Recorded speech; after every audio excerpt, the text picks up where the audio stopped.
Bonzo e Jami, les que votre animateur de Chaviège en Vaoui en Suisse. Le sujet de ce programme va être la fête du Patoué ou de Warpitan, comme le nom astian, Bapechentiev, en français Saint-Étienne, une heure et demie mais autre qui est Lyon, tous les gens, là on a fête du Patoué, Wampacha, il est Bape Rni, Rni, il est en Savoie, pas tant loin de Genève, Estico, Stiazo, il est Bape Chentiev. La esta feita oggi è 11 di settembre 2016. Il est 37e feita du Patoué ou du Franco-Provençal ou de Warpitan. À propos, la gens qui l'entend qui a tats, y'en m'ont pas stimo de Arpitan. Ma, comme elle a dit Dominique Stich, bah ouais, la pas grand temps, la y'en connu qui chahi, chankele et franco-provençal. Je peux vous dire, quand on demande des franco-provençal, les gens vont regarder avec des drôles de yeux. Hein. On dit non, on ne parle pas franco-provençal à Fribourg. Attendez, je vais demander. C'était un mot. Alors maintenant qu'on propose Arpitan, il dit mais non, franco-provençal fait le mot officiel. D'abord, le mot, je regarde ce dit à Ascoli, c'était franco-provençale, qui en italien n'est pas gênant, parce que la Provence, c'est pas quelque chose de quotidien. Tandis que chez nous, dès qu'on a le mot provençal dans un mot, on pense à la Provence. Prenons encore una vorbetta pour raccontare un autre linguiste, Jean-Baptiste Martin, qui est la grand travaille pour l'Université de Grenoble et qui dit achebon cinq choses sur les mots franco-provençal ou arpitan. Donc, moi, je vous conseille vraiment d'œuvrer et je remercie et je félicite tous ceux qui œuvrent dans cette direction. Alors, appelez-la Arpitan, appelez-la franco-provençal. Arpitan, pour moi, n'est pas un bon mot. Franco-provençal n'est pas un bon mot, mais comme je n'en ai pas trouvé un meilleur, donc utilisez celui que vous voudrez. C'est pas grave.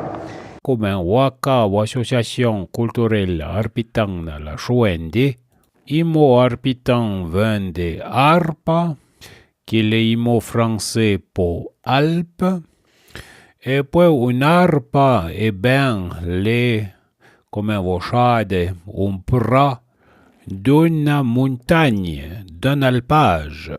Et bien, chouette, là, des régions, puis aux forêts qui parlent patoué, et sont pas na brique dedans, et jarpe. Les accords des chiens qui Dominique Stich et qui est Jean-Baptiste Martin, en mot patent sti mot. Mais n'aime pas trop des mots qui cherchent mélo, qui est chien. Franco-provençal, n'est pas bon à cause qui est, n'est pas franc, ija, chaïchen qui est au dére. Et puis, arpitan, les un rapport avec et jarpe, et montagne, et Mont Blanc, disons, et bien, et wenga, latine, torto du Mont Blanc, les warpitan ou franco-provençal. Les gens qui vont nous expliquer, Michael Nerol, qui est intervient d'une radio occitane, qui est le nom Radio Languedoc. Si Michael Nerol a participé à l'organisation de fête, un homme qui parle un patoué dans un arpitan de parloin de Chentiev ou confin de Auvergne. Les jaïta interva dans la fête de Chentiev. Michael Neyrol, à quel arpitan, d'où te vient à quel nom d'arpitan? C'est curieux, pour nous autres, à quelle langue? Qu'est-ce qui a bayat à quel nom, à quel biais de parla? Alors, nous qui vient de Arpaz, l'Alpaz. Donc, comme la langue est par là tout autour de Mont Blanc, et nous qui vient de la montagne. Et donc, ici, finalement, le centre sacré, le centre match, est le Mont Blanc, ici. Qu'est-ce que c'est Mont Blanc en arpitan? Mont Blanc. Baki. Et donc, est-ce le centre de votre montagne sacrée, comme pour d'autres pays et d'autres peuples ici en Australie ou en Afrique? Buyo ma diamoncar monsieur dans le Far West, dans la zone arpitane, dans le forêt. Et pour le monde, semble loin que la montagne, mais il y a une cohérence de la ying entre Lucar et se reconnaissant de la culture de la ying. Et une ying qui est particulière parce que c'est franc diversifié, et une des ying les mais diversifiées du monde. Et il y a Franck de linguiste qui travaille sur le ying. Mais il a des particularités, par exemple, une ying de montagne, et comme franc de ying de montagne, il y a un franc d'adverbe pour se repérer dans l'espace. Et se trouve en arpitant dans toutes les zones, tu pariais dans le forêt, comme dans la Savoie, comme de toutes les zones de tout le quart de l'Arpitanie. Mais ce qui est intéressant est que dans le forêt de petites montagnes par rapport à les Arpes, se passe exactement de la même façon. Donc nous fait une lien fort entre l'ouest qui sont des petites montagnes et le centre et l'est qui sont de grandes montagnes. Bon, sti problema di noma a Wenga è un problema veritable, ma come dice Bernard Bonnet, un azo che non joue una rencontre bappe au mondo, sono pas les étiquettes qui vont ici à soutenir a Wenga, chanque font des actions et sont des projets pour soutenir a Wenga. Pour soutenir a Wenga, exactement, n'avons besoin d'une écriture commune, une écriture de référence. Et les chants qui va expliquer Jean-Baptiste Martin. Il contexte pour lui d'une communication entre partisans qui va unir, qui est déjà sur Internet, et puis dedans l'économie non pour bali des éléments authentiques, donc il peut y avoir une fonction dedans l'économie HB, et puis nous pouvons partager des littératures. Comme va expliquer Jean-Baptiste Martin, lui édite des textes en arpitan et il trouve qu'il va à peine de connaître et j'ai très patoué et j'ai très j'écris dit patéjan. Après tout, toute graphie a son intérêt. Les graphies phonétiques dont il a été fait question ont leur intérêt pour décrire un parler, pour préciser la variété villageoise, mais, comme l'a dit Dominique Stich, je crois que pour l'avenir du franco-provençal, comme pour l'avenir d'autres langues d'ailleurs, on a besoin d'un autre type de graphie. Pourquoi on a besoin d'un autre type de graphie? Parce que la pratique de la langue, dans les années, surtout dans les décennies qui viennent, s'il y a encore de la pratique, elle sera totalement différente. Et que ce sera une pratique plutôt culturelle, ce sera une pratique plutôt littéraire, ce sera une pratique avec des textes sur Internet et ailleurs. Et donc, il est utile d'avoir, me semble-t-il, une graphie qui ne soit pas uniquement de type phonétique pour être lue d'un ensemble comme l'ensemble franco-provençal. Si l'on veut partager cette langue dans les années qui viennent, ça ne sera plus vraisemblablement dans les mêmes conditions que dans le passé. Donc, je pense, comme l'a dit Dominique Stich, que, par exemple, pour de l'écrit, l'avenir passera par là. L'avenir passera par là parce que cette langue peut être une réelle plus-value au point de vue culturel. Et comme on le disait à table à midi avec quelqu'un, le culturel peut être aussi l'économique. Cette langue peut apporter une plus-value et peut avoir une place. J'animais il n'y a pas longtemps une réunion avec des décideurs économiques en Haute-Savoie, dans une zone assez touristique, pas loin de Genève. Et au début, quand on est arrivé, je leur ai expliqué ce que faisaient les Basques, ce que faisaient les Bretons, ce que faisaient les Alsaciens, au point de vue économique, à partir de leur langue. Eh bien, ils ont dit, mais je leur disais, voilà, vous pourriez utiliser ça. Au début, ils nous ont dit, mais qu'est-ce que vous voulez faire avec votre patois? Vous ne croyez pas que c'est dépassé? C'est peut-être l'idée qu'un certain nombre d'entre vous se font, j'espère que non. Eh bien, à la fin, la plupart nous ont dit, vous nous avez convaincus.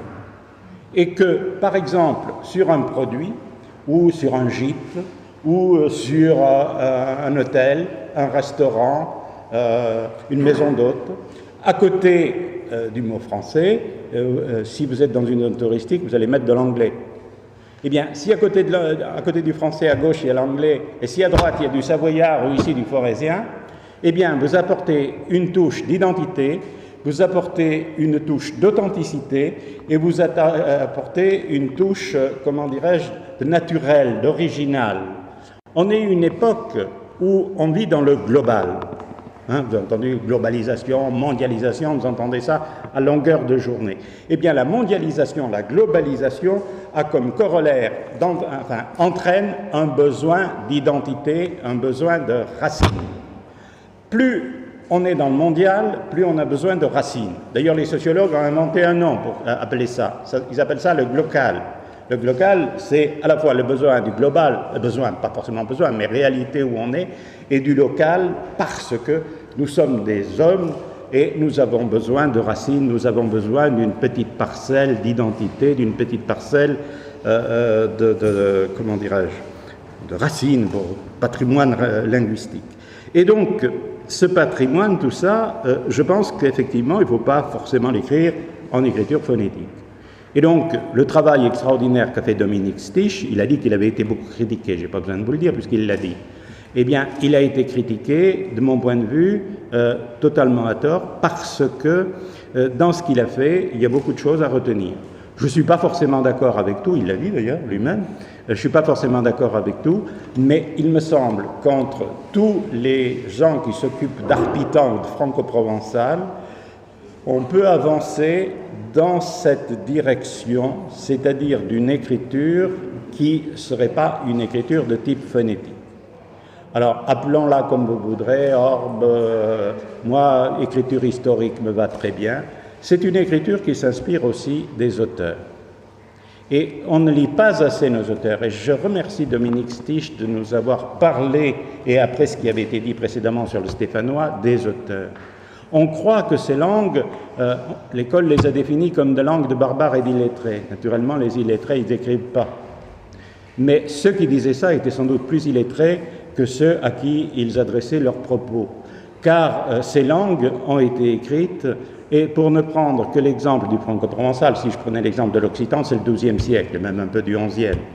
Eh bien, en franco-provençal, le premier texte, XIIIe siècle, vous ouvrez Marguerite Douin, Expérience mystique, je l'ai republié récemment sous le titre Expérience mystique et récit édifiant.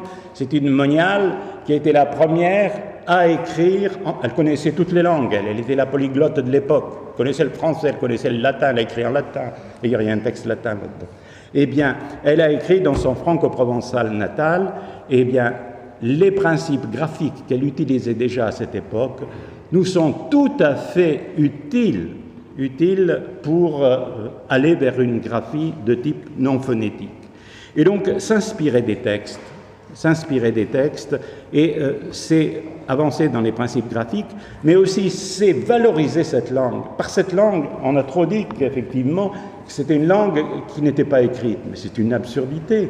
Et justement, j'ai été conseiller de la région Rhône-Alpes pour les langues régionales pendant 6 ans, ça va sans doute continuer.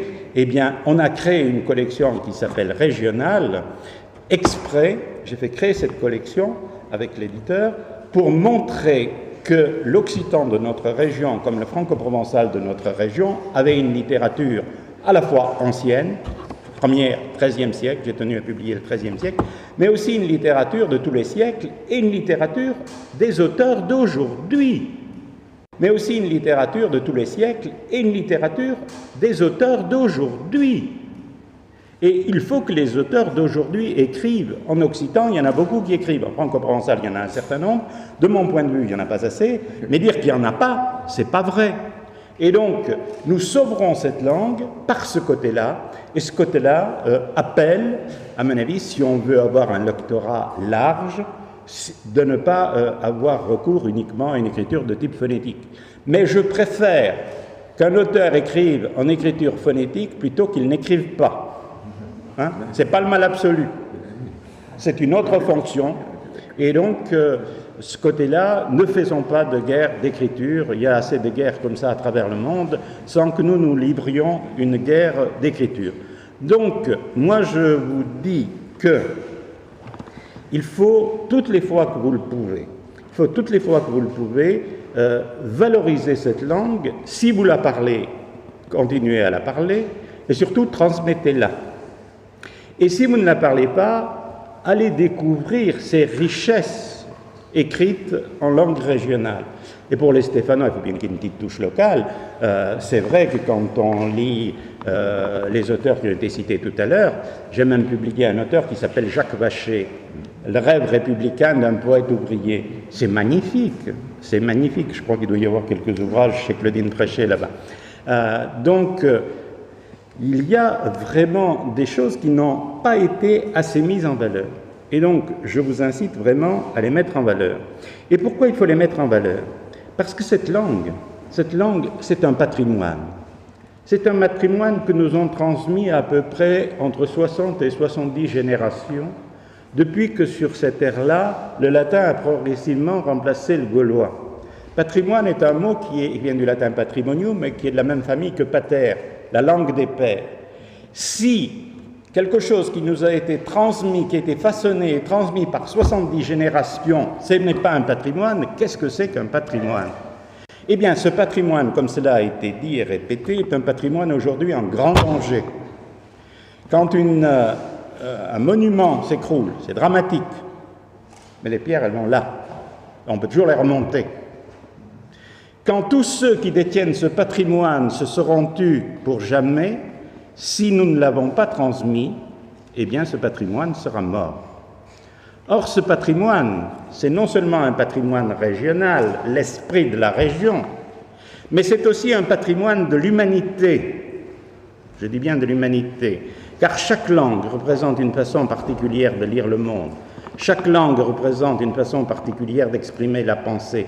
Et toutes les fois qu'une langue meurt, il en meurt beaucoup à travers le monde en ce moment, eh bien c'est l'humanité qui s'est appauvrie, car c'est une façon particulière d'exprimer la pensée qui s'est éteinte. Donc, moi, je vous conseille vraiment d'œuvrer, et je remercie et je félicite tous ceux qui œuvrent dans cette direction. Come voi vede Giambattista Martin, là encore un montant, un mouet, comme un John Vaudois, d'énergie, et il a bien parlé de Dominique Stich et des chants qu'il a fait, et bien, à vous, Jean, Dominique Stich, qui est présent un patuit. Dessus on petit linguiste, qui a simplement fait une orthographe tout le monde, comme l'occitan, le breton, les autres langues minorisailles. Et vous, il a pris bien de temps et bien d'énergie pour faire le chant. Era un vrai plaisir.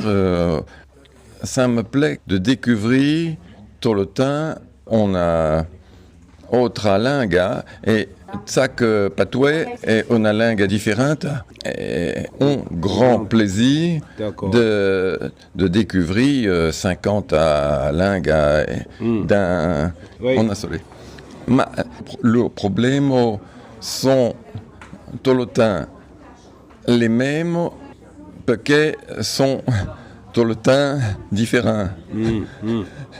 Tout le temps de nouveaux problèmes. Ah, d'accord. Mais je ne trouve pas qu'il est un noyau. Non, il n'est pas un noyau. Mais c'est difficile de faire comprendre que chacun a un problème différent et doit être arbitre entre toutes les différences. Oui, les un po' pesant a causa de ça. Eh bien, te remercie, Dominique. Tu prends pas chaud le patois à cause que tu n'as pas l'occasion, mais tu en mets bien. Oui, donc... Service. D'accord, merci. Donc, avui ora Dominique Stich, comment l'a-t-il enreade chanterescie o patois, qui chanti e mondo e zen che otan igia a chanterescie e a apprendere o patois tant qu'avere un'escritura di referenze do franco-provençale o arpitan o patois. Il va expliquer chien dedans au colloque. Ben chouette, tout en français. Nous vous présentons des gestes de 20 minutes de chaque présentation. De présentation à lui. Et les langues régionales, qu'est-ce que c'est? C'est justement que de pas officielles chez nous, elles sont toutes dans un état assez précaire, pour ne pas dire plus. Il y a des langues dans le sud qui sont aidées, par exemple le basque et le catalan sont aidés par les basques et catalans espagnols qui ont plus d'argent qu'en France. Mais, par exemple, si le breton disparaît un jour, ça sera vraiment la faute de la France. Il n'y a que la France qui parle breton. Il faut se rappeler que dans les années 30, il y avait un haut fonctionnaire, je ne suis pas sûr que c'était un ministre de l'Éducation nationale, qui a fait dans un congrès d'enseignants en Bretagne, il a dit devant tout le monde, devant tous les enseignants, rappelez-vous que vous êtes ici pour tuer le breton. Et donc c'était simple, il suffisait de s'en prendre aux enfants les plus faibles, comme si les parents étaient contre qu'on apprenne le français. Tous les parents étaient pour qu'il y ait la langue.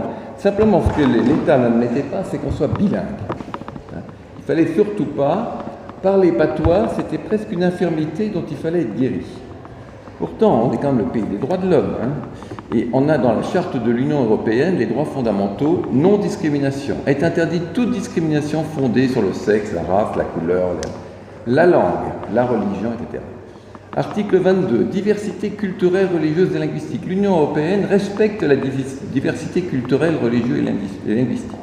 Mais en France, le problème, c'est que d'abord, d'une part, on a tout résolu en une seule phrase, la langue de la République française est le français, et c'est fini. On n'en parle plus. Il n'est pas question d'avoir une langue co-officielle. La langue, elle est tellement belle, vous comprenez, c'est une langue tellement harmonieuse, la langue du roi, la langue de la noblesse, des gens cultivés.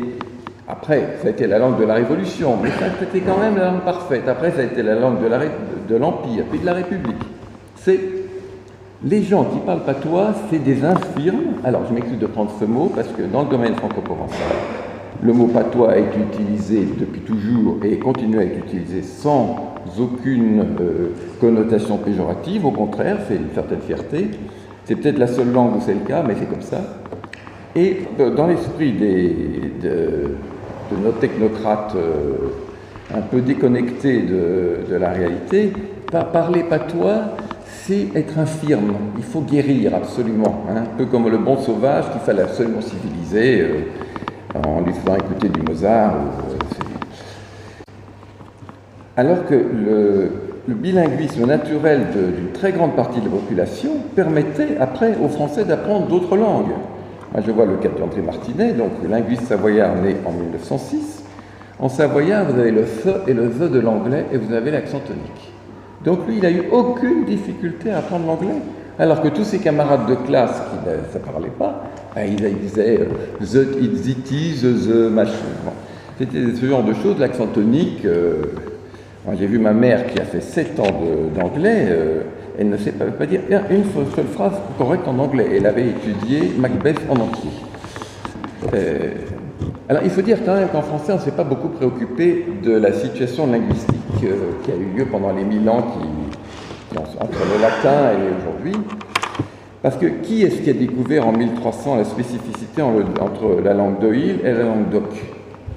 Eh bien, c'est un Florentin, Dante Alighieri, vers donc 1300. Qui a découvert la spécificité du domaine franco-provençal ou arpitan? C'est Graziosi Ascoli, qui est un dialectologue italien. Et malheureusement, il a pris ce nom de franco-provençal, qui a certainement, à mon avis, que je suis convaincu, a joué dans le fait que c'est la seule langue qui ne soit pas reconnue en France comme langue régionale, parce que les occitanistes ne voulaient pas qu'on reconnaisse le provençal. Donc, comme ils ne connaissaient pas le franco-provençal, ils ont dit « Oh là là, si on permet le franco-provençal, on va devoir reconnaître le provençal. » J'ai commencé l'étude de linguistique, où j'ai rencontré André Martinet comme professeur. Ça a été quand même aussi une grande rencontre. Il avait déjà plus de 70 ans. Mais j'ai profité pour faire d'autres langues. J'ai fait du suédois, du russe, du roumain. J'ai étudié l'évolution des liaisons phonétiques du français par un Polonais qui connaissait absolument tout sur toutes les langues romanes, Witold Mączak. J'ai étudié également les orthographes et écritures avec Calvet, Jean-Louis Calvet. Et puis, quand j'ai arrêté pendant une vingtaine d'années, je me suis toujours intéressé à l'étymologie, la toponymie, et quand on étudie les deux, et surtout la toponymie, on s'aperçoit que le gaulois est important. Donc, quand j'ai repris mes études à l'âge de 40 ans, j'ai trouvé un livre sur le gaulois, mais j'ai appris qu'il y avait d'autres inscriptions gauloises qui avaient été trouvées depuis 100 ans, en particulier le plomb du Larzac et l'inscription de Chamalières. Et donc j'ai fait un mémoire de maîtrise sur les mots gaulois qu'on avait trouvés et qui complétaient le dictionnaire que je m'étais fait moi-même. Donc je me suis dit, je vais me mettre aux langues régionales et je vais peut-être m'intéresser aux variations dans les langues régionales des toponymes, ne serait-ce que les grandes villes, au moins, on peut commencer par là. Et donc, à l'époque, c'était les années 90, j'ai pu sans difficulté trouver un cours de breton, un cours d'occitan. J'ai pris gascon parce qu'il y avait le professeur d'occitan qui était dans le cours de gascon, le professeur de gascon qui est dans le cours d'occitan et il le donnait après. Donc je dis, je vais rester une heure de plus, au moins j'apprendrai un peu plus. Et ça m'a beaucoup servi. J'ai acheté donc une grammaire bretonne, un dictionnaire breton, une grammaire occitane, un dictionnaire occitan, etc. Mais quand je suis arrivé au franco-provençal, alors là, je n'ai rien trouvé. J'ai essayé de rencontrer, alors il y a 25 ans, je peux vous dire, quand on demande des franco-provençal, les gens vont regarder avec des drôles de yeux. Hein. On dit non, on ne parle pas franco-provençal à Fribourg. Attendez, je vais demander. C'était un mot. Alors maintenant qu'on propose arpitain, il dit mais non, franco-provençal, c'est le mot officiel. D'abord, le mot. Je regarde ce dit à Ascoli, c'était franco-provenzale, qui en italien n'est pas gênant, parce que la Provence, c'est pas quelque chose de quotidien. Tandis que chez nous, dès qu'on a le mot provençal dans un mot, on pense à la Provence. Donc c'est pas tout à fait le même mot pour nous, le ressenti en tout cas. Donc j'ai commencé à acheter des dictionnaires un peu partout, j'ai repris mon ouvrage, l'ouvrage de Martinet qui avait étudié le patois d'Hauteville du point de vue phonologique, et puis je me suis dit, je vais essayer de faire une petite orthographe franco-provençale pour moi, pour voir un petit peu ce que ça pourrait donner, parce que je n'arrivais pas à comprendre, je ne savais pas combien de voyelles, combien de consonnes, l'accent tonique, comment ça fonctionnait, personne ne pouvait me dire quoi que ce soit. Il y a un tout petit article en Suisse romande, d'une page et demie peut-être, où on donne 2-3 particularités. Mais ça, c'est le gros problème, c'est que partout on dit, oui, chez nous, il y a cette particularité. Mais pourquoi c'est particulier? C'est particulier par rapport à quoi? Vos voisins ils disent comment? On aimerait comprendre pourquoi c'est spécial. Il y a un dictionnaire qui est paru pour un patois du Valais, je crois, et l'Institut du patois roman disait, et là ce qui est particulier, c'est le participe passé de la première conjugaison B. Hein. Alors moi ma directrice de thèse c'était Henriette Walter, qui était beaucoup pour la vulgarisation. Et elle disait, le problème, c'est que maintenant, on est avec des spécialistes qui connaissent de plus en plus de choses sur des domaines de plus en plus petits. Elle disait, moi, elle avait grandi en Tunisie, elle connaissait Dante par cœur, elle connaissait des parties entiers, et elle avait vu une fois un congrès sur Dante, elle dit, chic, alors je vais y aller, je vais m'intéresser. Elle est arrivée là, tout le monde disait, oui, mais un tel a dit ça, mais un tel sur Dante, et c'est pas vrai, et un tel l'a dit bien expliqué que ça. On n'a pas parlé de Dante du tout. Et donc, moi, j'ai un peu l'impression que j'ai, les universitaires, ils parlent de leurs petits problèmes à eux, mais ils n'ont jamais pensé que ça pouvait intéresser le grand public et qu'il fallait accéder. Alors, je peux le dire devant M. Martin, parce que c'est le seul qui a fait quelque chose, en particulier sa thèse, je ne sais toujours pas si elle est publiée, mais sa thèse était sur le vers franco-provençal. S'il y a bien un gros morceau difficile et qui méritait d'être fait, c'est bien celui-là, mais c'est le seul. Hein. Alors, évidemment, Monsieur Martin est aussi très, très familier avec l'occitan. Donc évidemment, il ne voyait pas du tout les choses, parce que tous les franco-provençalistes me disaient « Mais c'est pas du tout comme les autres, c'est une langue parlée. Vous avez une vision très française. Moi qui suis suisse, grandi en Belgique, j'ai une vision très française de la langue. J'avais envie de dire, vous avez une vision très dialectologique de la langue. C'est-à-dire la littérature, ça ne sert à rien, la communication, c'est une langue parlée, des patois purs. » Alors, il y avait une personne qui avait essayé de faire une première tentative, c'était Joseph Henriette dans le Val d'Ost. Alors, simplement, c'était ingénieux. Simplement, on met des cas pour que, par exemple, ça ne fait pas une langue romane. C'est gênant pour si on écrit le corps, K-O-R, chanter, Santa, on écrit avec un C, C-A, ça fait bizarre. Donc, en plus, il n'avait pas étudié... moi, j'ai commencé à étudier des dictionnaires entiers, et surtout parce qu'il m'est arrivé quelque chose de tout à fait par hasard. J'étais au cours d'occitan, et un des élèves me dit « Mais tu sais, à l'Harmattan, ils cherchent quelqu'un pour faire parler en franco-provençal, ils ne trouvent personne. » Et le fait est que Gaston Tuéon m'a dit « Moi, on me l'a demandé. » J'ai dit « Non, hein, moi, je ne voulais pas faire ça. » Donc, je les ai contactés, j'ai dit voilà où j'en suis, je commence à avoir une première idée mais un peu complexe, est-ce que ça vous intéresse? Ils m'ont dit on ne trouve personne, oui. Alors j'ai commencé à reprendre mon travail plus sérieusement et j'ai commencé à supprimer des difficultés énormes parce que je voulais absolument tenir compte de chaque chose. Par exemple, vous voyez Saint-Étienne, hein, on écrit Sentièvre, mais ça se prononce Sentièvre parce que chaque fois qu'on a TI, on a TCHE. Donc évidemment qu'on n'a pas besoin de le noter dans une orthographe. On le note dans une graphie phonétique pour bien montrer la prononciation. Mais le tche se prononce tche à Saint-Étienne, mais à Rive-de-Gier, on dit Sentièvre, avec un tse. Donc j'ai commencé, et donc j'ai fait cet ouvrage qui est paru en 98 Parlons franco-provençal. Cette orthographe, je l'ai appelée orthographe de référence A, donc O-R-A.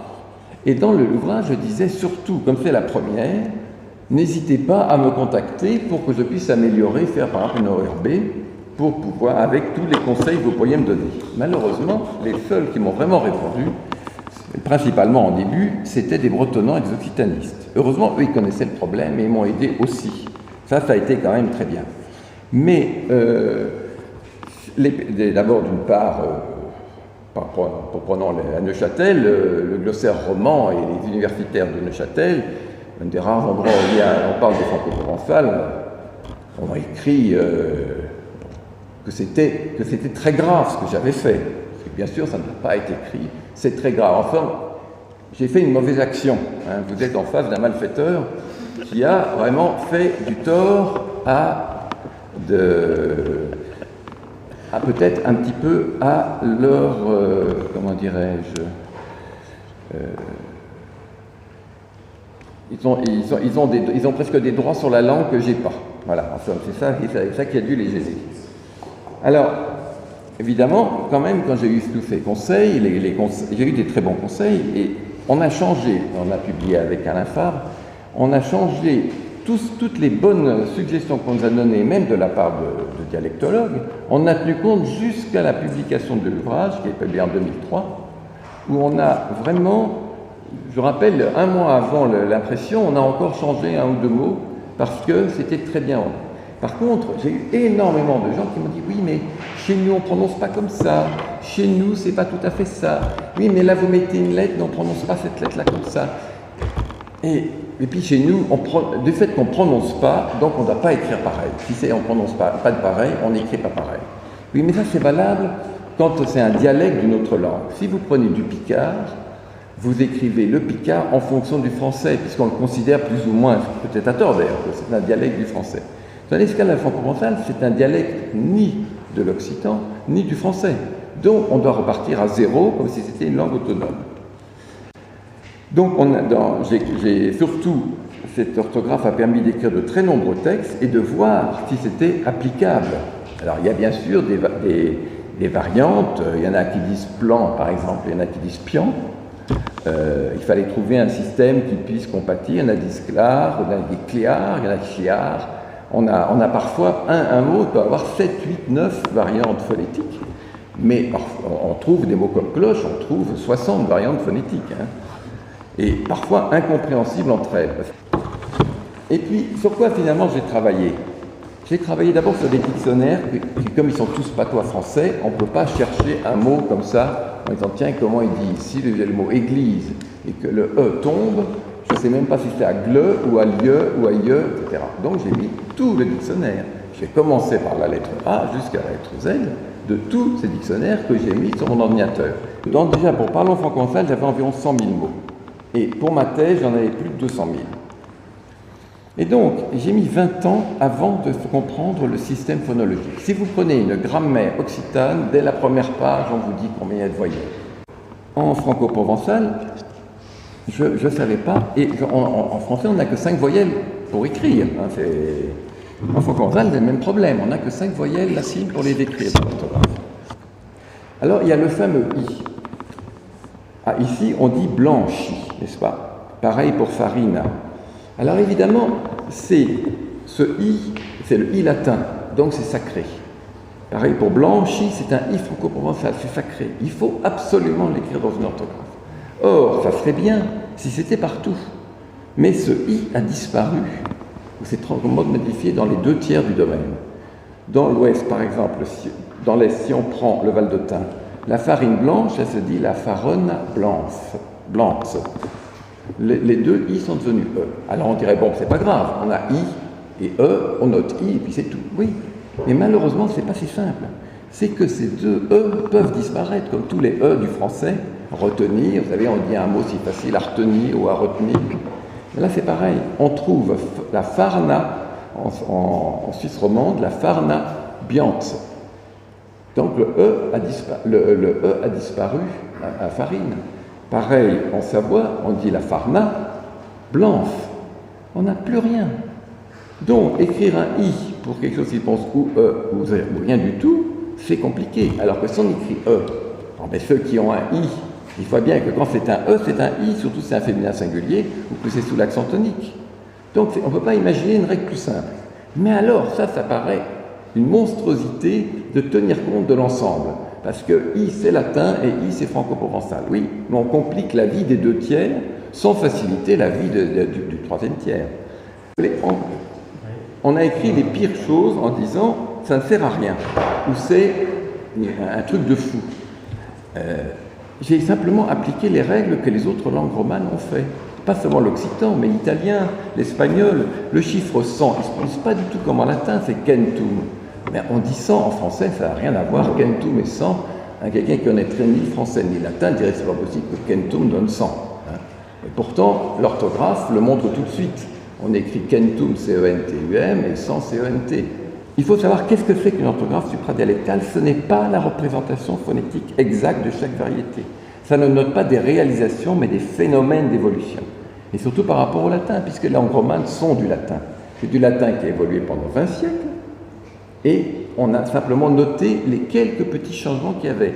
Par exemple, si on a mis un H à chanter en français, d'abord c'était pas che, c'était che en ancien français, c'est parce que si on avait mis C, on aurait santé, si on avait mis CCD, et si on avait mis C tout simplement, c'était canté.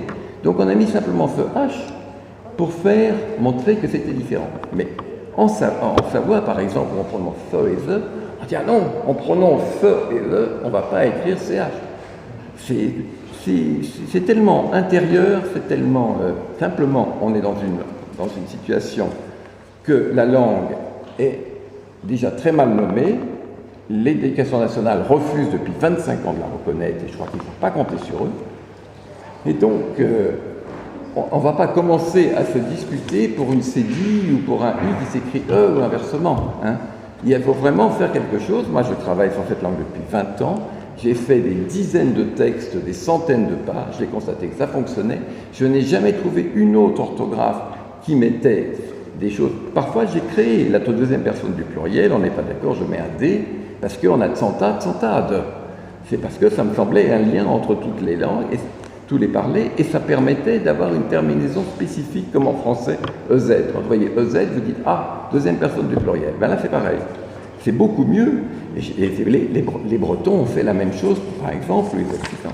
Alors, moi, je suis très, très pessimiste, hein, parce que les gens se disputent, il y a un morcellement. Aucun des grands écrivains d'Arpitan n'est connu. On a retranscrit donc le fameux panorama de Saint-Étienne. J'ai donc travaillé 2 mois dessus, Michael pendant 3 ou 4 mois. On est familiarisé avec. On s'est rendu compte que si on a trop de particularités, on se trouve avec 6000 vers, hein, on ne va pas les lire. Il faut que ça soit lu fluidement.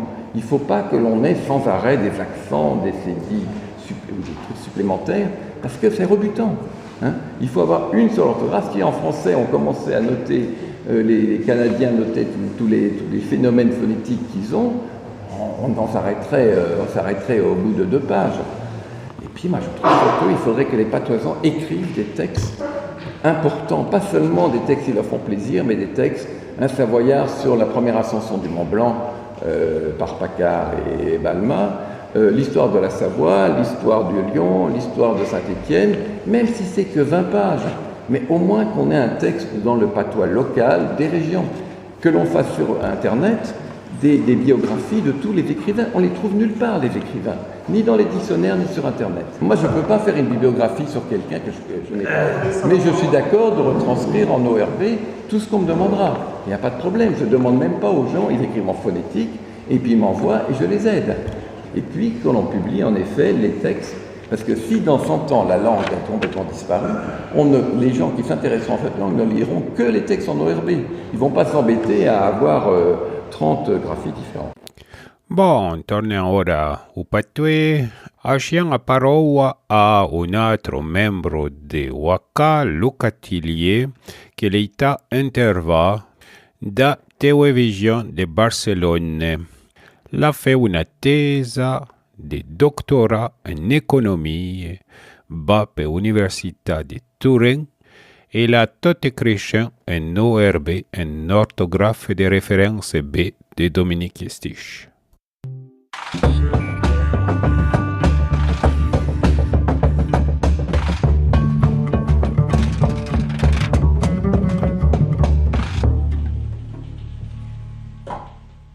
I ell havent entrevistat Luca Tillier, un dels homes de tot obro d'Arpitanium. Alors, bonjour à tous. Je suis Luca Tillier, je viens de la Val d'Usta. La Val d'Usta est une région arpitana de l'Italie. Le 2009, j'ai fait la première, ma thèse, je l'ai fait en arpitan. Et le premier coup que j'ai fait une thèse en arpitan, parce que la plupart des gens qui font des thèses à la Val d'Usta la font en italien ou en français, qui sont les deux langues de la Val d'Usta.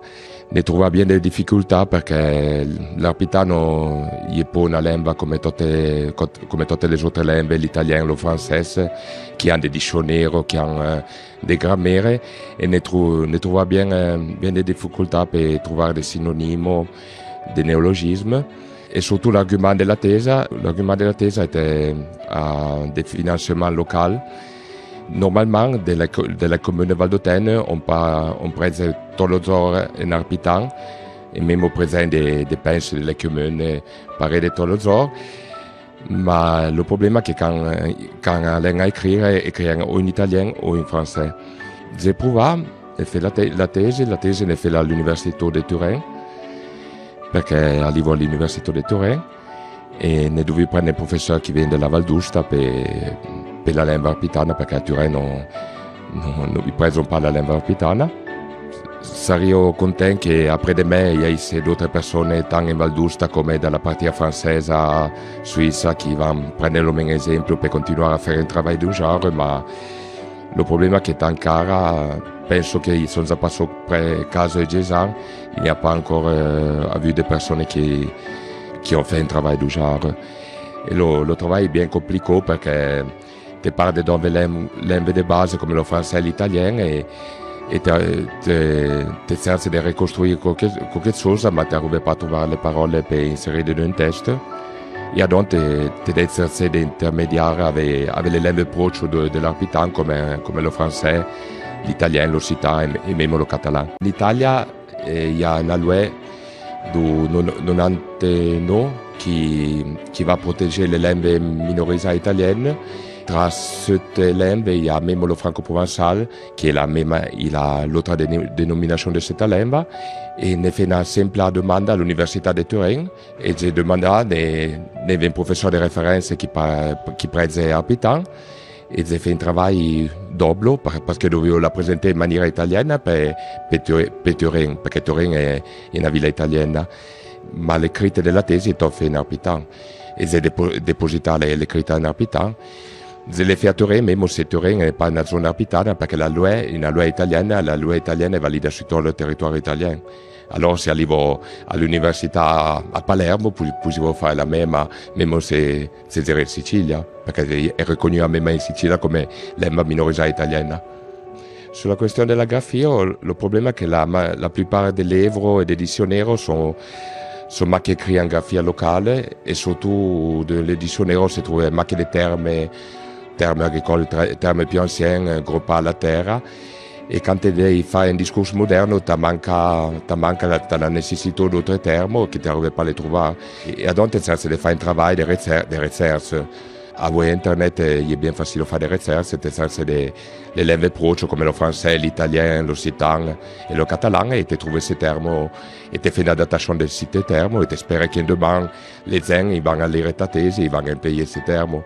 Voglio pas creare dei termini, ma même dei termini in italiano, perché sono delle lingue besone, ne sono pas des lingues tan differenti, l'italien e il francese. E le termini socio-economici, politici moderni sono uguali per tutti, il n'y a pas de problème per ça. E poi sono le gente che devono vedere se domani vanno a impiegare questi termini o no. Per avere la mentesi il n'y a pas de problème perché avere una connessione internet, tu puoi andare su internet, ti vai al sito cesdomeo.it. Lo Cesdomeo è un'associazione italiana di raccolta di documentazione orale, la tesi non è stata pubblicata. Ti va a destinare in sempre PDF e stop. L'adresso è www.cesdomeo.it e della sezione documenti ricerca lo menu, lo cattiglier e tu trovi la tesi e ti puoi la destinare, l'imprimere e fare tutto che tu vuoi.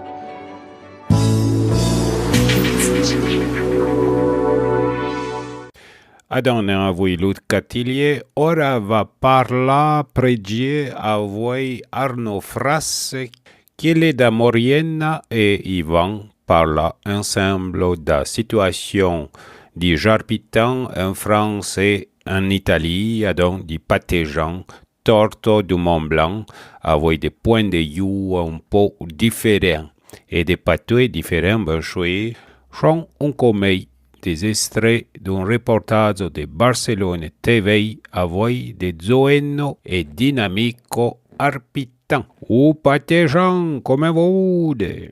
Luc Atelier, Léon Valdotin, il reste pe Pontei, et Arno Frasse, il vient da Moriena, qui est une région de Savoie.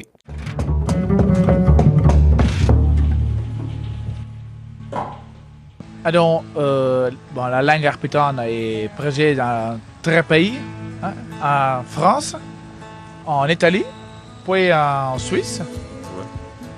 Ouais. Donc, au sud de la Savoie, la Savoie, en France, et tout chez de la Val d'Aosta. Val d'Aosta. Val d'Aosta de l'Italia. Italia. Donc, la situation n'est pas complètement pareille, parce que nous ne sommes pas dans le même état. Oui. Donc, pour moi, en Savoie, la langue n'est pas reconnue par le ministère de l'Éducation nationale. Au contraire, mais in Italia è riconosciuta, ma è riconosciuta come dialetto e il n'y a pas encore una forma scritta ufficiale per la rendre comprensibile da una parte dell'altra des Alpes, come compreso avec eux, quand écrit avec eux, è difficile come situazione. Mais tu peux passer la langue en diplôme au bac? Ouais, je l'ai passé au domaine nous. Il n'est pas pareil que toi, parce que, si je ne me trompe pas, et que tout est dans la région autonome, Ok. que, non? Ok, La si, Val d'Aosta? si. Que vous, en Savoie? Non. Et pas pareil, parce qu'en France, la France est un pays franc centraliste, Ouais. et puis au fond, depuis presque 200 ans, en uniformité culturelle. Donc, les minorités ne sont pas bien reconnues. Alors seulement pas dire que il y a les Catalans du Nord qui sont mieux reconnus que nous autres. Pareil pour les Bretons, les Occitans. Mais penso che i catalani du Nord sanno essere catalani. Il problema del Nord è che sa venire a 5-6. Perché se tu vieni della Maurienne, tu continui ad essere che la Maurienne è una sous-région della Savoie, che è una sous-région della Pitania, il n'y a pas un'identità comune. Ouais. E même la definizione della lingua. Perché qualcuno dice savoiard, qualcuno può dire mauriennais, qualcuno può dire Savoie du Sud. Il est vrai qu'il y en a tellement de pays arpitans que nous faisons bravement de localisme. Ouais. Donc, pour les hommes du pays, je suis savoyard, je suis Valdotin. Mais en même temps, nous sommes tous arpitans. Ouais, nous sommes tous arpitans, mais nous ne réussissons pas à trouver une uniformité locale. Wow. Donc, l'école pense qu'en Val d'Aosta, tu peux prêter en il y a des comme facultative, donc il y a de temps en temps il y a des courses l'après-dîner. Et le problème est comme à niveau des loisirs, comme elle à niveau des loisirs, pas à niveau de porter la comme étude. Ben, pour expliquer en Savoie, pas mais de langue autre que la langue française. Okay. Alors, mon grand-père, dans les ans 30, 40, il est interdit à parler patois. Okay. Et patois, il est la nom bayard par l'État français, par notre langue. Alors, patois est parler avec les pattes, patoyer. Donc, au lieu nous errons des bêtes sauvages. Donc, mon grand-père, quand il est venu à l'école, à 13 ans, nous avons qu'on y est interdit à parler la langue maternelle. Ma la même situation il y avait en Italie, mais le problème est que l'Italie, la politique de l'État, il n'arrivait jamais à convaincre toutes les gens. Et en Italie, on a, même dans la période de la dictature de Mussolini, les gens à la maison continuaient à parler patois. Même les instituteurs, à l'école, ils parlaient macchie italien et quand ils sortaient, ils parlaient patois parce qu'il est normal de parler patois. Donc, c'est un arrivé de Rome, il dit, c'est que tu dois faire à 5 km de Rome, les gens la raisonnent pas comme hier, la politique en Italie, toutes les régions font cela qu'ils veulent.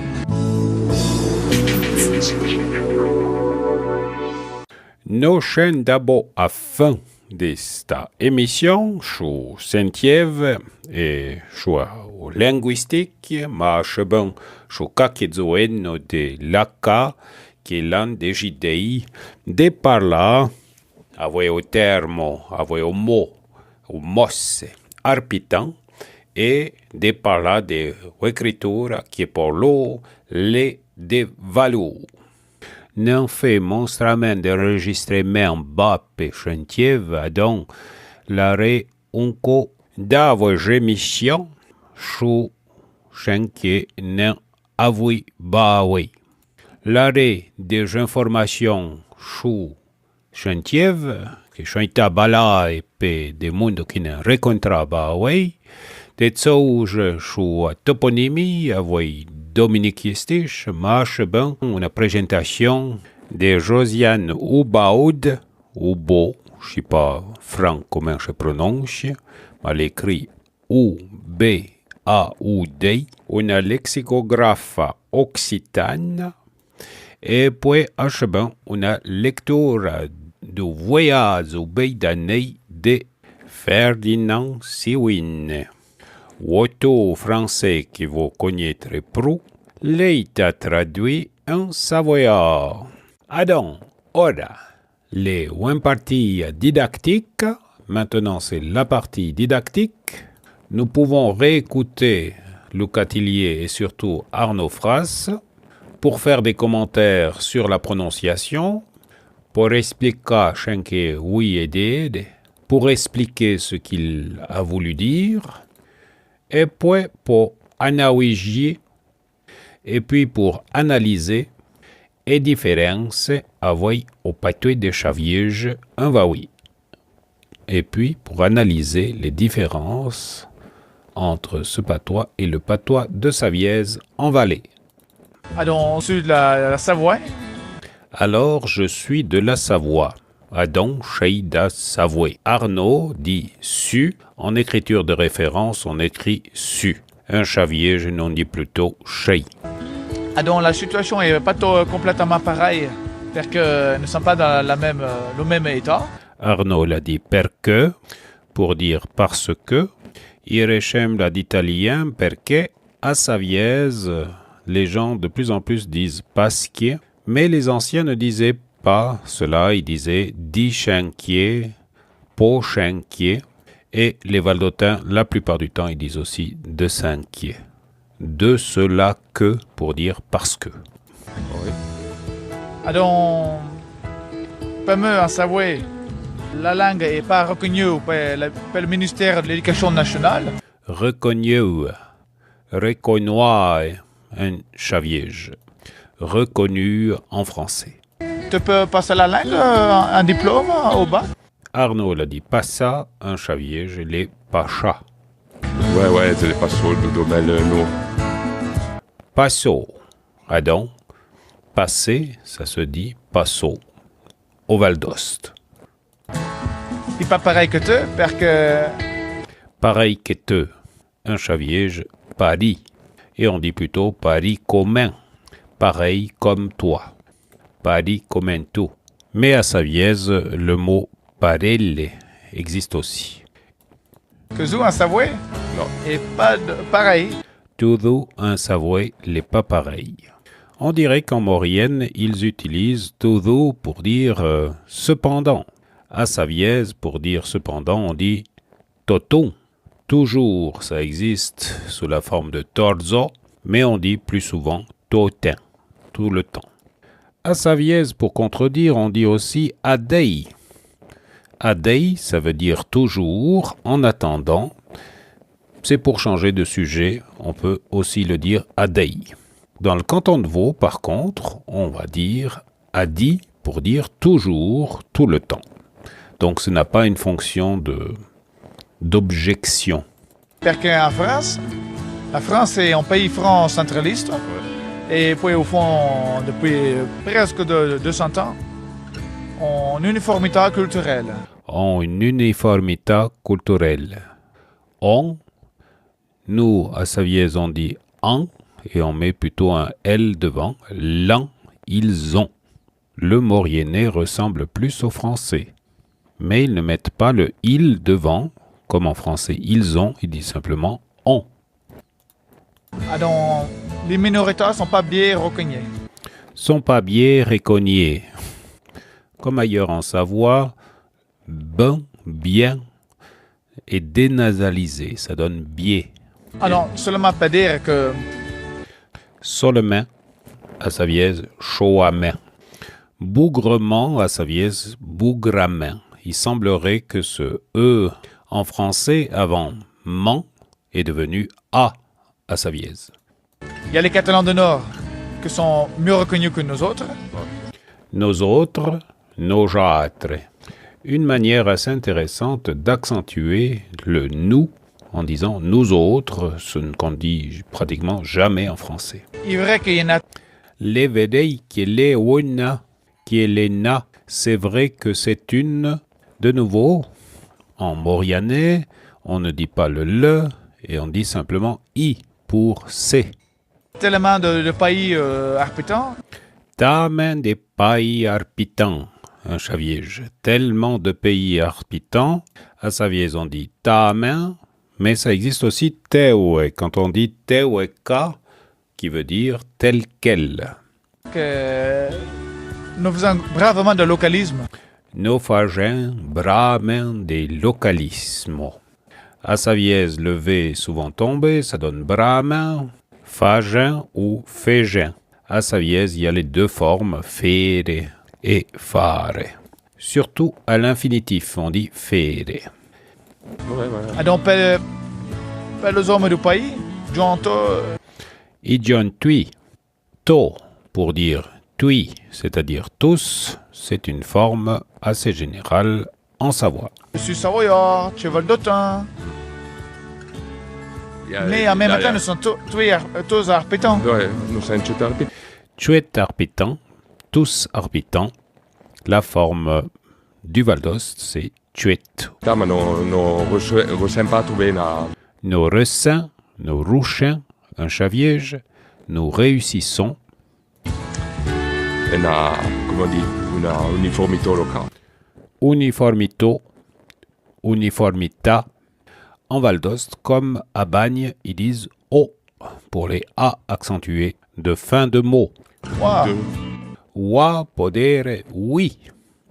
Un Chaviège, les ae ou voi. Et le problème, il est comme à niveau des loisirs, comme l'un à niveau des loisirs. Comme un lingue au niveau des loisirs. Arnaud dit lenga. Un Chaviège ne dit rien wenga. Mais pour dire la langue qu'on a dans la bouche, à Savièse, on dit wenvois. Ouais. Oi. Un vaudois, les hachebins, oi. En vaudois, c'est aussi oi, pour dire oui. Bon, l'état est pas oui. C'est tout pour aujourd'hui. Arrivederci et tout est bon. À vous.